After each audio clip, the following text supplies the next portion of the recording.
that you can all see in our Tiffany altar, there is a beautiful image of the Lamb that is mounted in kind of a fresco-esque kind of way, but not really. It's gold leaf with the Lamb set in front of it. Can you see that? But have you ever taken time to gaze at it? Gazing is an interesting thing. I like to come in early in the morning or late in the afternoon when the light is particularly filtered and an amazing thing happens. I sit and I look at it, and everything that is gold in the altar leaps off of it and jumps into the eye. It comes to life. If you come to the Easter Vigil, when we have 100 or more candles lit in the sanctuary and the flickering light is caught by the gold leaf, it comes to life. And it seems like there is more than could have ever met the eye, that all of a sudden the eyes are open and there is more to see. Isn't that the nature of good art or great art, and even not so good art? When you look at it, when you gaze at it, you begin to see things that you didn't see before. You begin to remember things that you didn't remember before. Those things happen. It happens in movies, doesn't it? I have one that I've watched maybe 15 or 20 times, The Bourne Identity. It's one with Matt Damon, and I always zero in on the same scene. There is an image, if you know the movie, where he is running from the law as fast as he can, and he's in the American embassy, and they're on to him, and he escapes being detained and starts running up the stairs, desperate to escape. He gets to the top, breaks open the door, anticipating a fire escape, steps outside and looks down and realizes there's no ladder, and that the bolts are corroding and rusting, and it's a wobbly thing up there. And at that moment, I feel in my bowels this enormous and intense anxiety. And somehow he spiders his way out of it. I'm glad he gets away. I'm glad that they don't show the part where he goes up, and I would be devastated. I have a hard time going to Great Falls and looking over the edge of the rocks. Or last night, Kate and I were walking down on an alley that goes along the ridge of Rock Creek Park, and there was a 25 or 30-foot edge to look down over. And I looked down from a distance. I don't do heights well. So these images, the image that you can see and react to, and not just a mental or not just with your optical nerve that comes with seeing, but as you gaze upon these things that reach into your guts, they have a life of their own. So it is with images, family pictures. As we look at our beloved, as we remember the memories of things that we have done together, the memories of disappointments that I had placed upon my parents, all those memories and the feelings that they elicit that are drawn out, that are there and alive, and that still continue to connect us, that create the tissue that bond us together, even though it may be years or decades since we've been together. It may be that they're in other times or other places, as most of us come from other places, the distance of separation, and yet the pictures, the images that elicit a memory of a college roommate or a high school classmate or a cousin or a brother or a sister, a mother or father, that make you feel as if you are together even today, and if you picked up a coffee together, the conversation would start right where you left off. That's a kind of connectedness that only comes if you take the time, not just to see. Oh, I saw them at the post office. They looked wonderful. But to look and to gaze upon. Today is the first epistle. John says that we are children of God. We really are children, he says. And what we know about this is that when he is revealed, we will be like him, for we will see. But the Greek doesn't say see, it says gaze, for we will gaze at him as he is. Now, this is a perplexing little statement, actually, when you think about it, that it says that what do we know when he is revealed? We will be like God?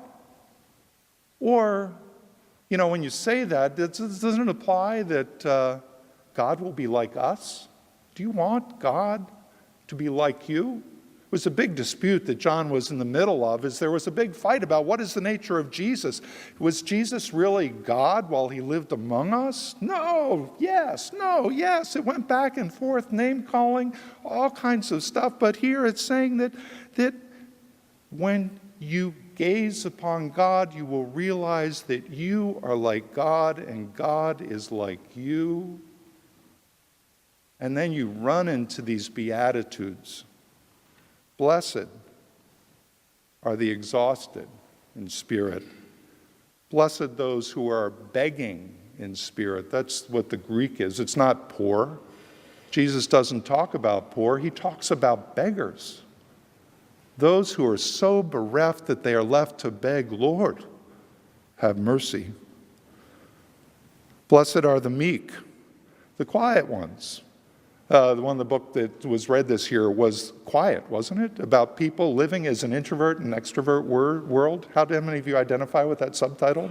This is good news, I think. If you're one of the quiet ones, the meek, the quiet, the non-assertive, the people who don't insist on having my way or the highway, blessed are the ones who grieve, who sorrow, who lament the loss of the beloved, who feel that they have been dismembered through that loss. They've lost something that is part of themselves.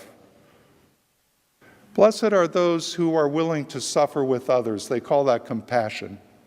Or who are willing to not judge others. That's called mercy. Blessed are the compassionate, the merciful ones.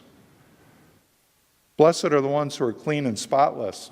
I'm not sure about that one myself. I don't qualify, I don't think. But the word comes from the word for holy.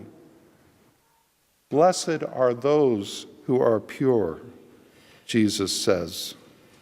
And blessed are the doers of peace. The Greek word's really interesting. It's Irene. Irene means peace, and I don't think we have an Irene with us today, but we have had in the past. And the doing of Irene, the doing of peace, the making of peace, it's all bound up together. We have State Department people here who I think are invested as peacemakers, maybe on a much larger scale, but when you're living with somebody, doing peace is important. When you're in a congregation of people, figuring out how to do peace when we disagree is important. Blessed are you when you do peace, Jesus says. And blessed are those who are chased, hounded, and persecuted on account of their commitment to justice or righteousness or just having right relationships, that when you insist that there is fairness to be had in life. That's what diakonosia means, that you're aspiring to this sense of righteous living, right living with each other in justice, in righteousness, in right relationship. All that gets bound together, and blessed are you when you insist that people be treated fairly and equally and equitably and justly, even when people will hound you and persecute you and yell at you for your insistence on that. Blessed are they. Blessed are you when others falsely detest you, stalk you, inflict abuse on you because of your relationship with me, because you are a child of God, because you identify yourself as one who is linked to Jesus. And as a result, are may be made the butt of jokes or teased or made fun of. They did these things to the prophets long ago. There's a long history of that stuff happening. No big deal. But what do you do when you're in the middle of it? Is this where you see Jesus? Is this the Jesus that comes to you as you gaze upon Jesus? That when you are exhausted or worn out or when you feel beggarly, or when you're so quiet and meek, or when your exercise of compassion, your willingness to suffer with others costs you. Where is Jesus? Where is Jesus? And here the book of Revelation speaks. It says they're looking at the crowd of people dressed in white. And who are they is the question. Well, they're the ones who've come out of the ordeal, who've come out of the pressure, who've been crushed, who've come out of the thlipsis in Greek, who felt bent over and cowed and suffered because of their beliefs and their commitments. And they're standing around a throne, and in the middle of the throne is the Lamb, and the Lamb is the one who's seated on the throne. That one will, in your text it says, will shelter. Literally, it means will set up a tent. And the difference is either in your midst. It's kind of like if you go through a zoo and look at the elephants, and you see where they're fed at the National Zoo, and you'll look up and it's almost like they tried to imitate a palm tree, except it's not a palm tree. But it's something that offers a canopy in the middle of the field, and on a hot summer day, that could be really important. Or in King James, it says that he set up his tent among them, that in our midst, one way or the other, God comes and puts a canopy over top of us or puts up a tent in our midst, and as we travel through life, there is this place, the place where these people, where the meek and the suffering and all these people will find shelter. They will hunger no more. They will thirst no more. The sun will not strike them, and they will not be scorched again. They will not be burnt. He will guide them, says John in Revelation, to springs of the water of life, and God will wipe away every tear. Where is God in the midst of these Beatitudes? He is at your side. He is with you. He is in the midst of God's people. The children of God are never alone and never disconnected from this one. The art of remembering. Often I ask the trick question, what's the opposite of remember? And the opposite of remember is dismember. Any of us who have grieved, who have lost, or have experienced the sense of having something taken, an arm or a leg taken away from us, know what it is to suffer loss. When we remember, we reconnect the things that we've lost, our hands, our arms, our legs, our feet, to ourselves. And in the act of remembrance, in the act of remembering those who've gone before us, those who are in other places, those in other parts of the world, in parts of the country, those who are no longer here at all. As we remember them, and we remember how God is with us in the middle of all of that, we are never alone. Yea, though I walk through the valley of shadow of death, I shall fear no evil, for thou art with me. This is the gospel of the Lord. Thanks be to God.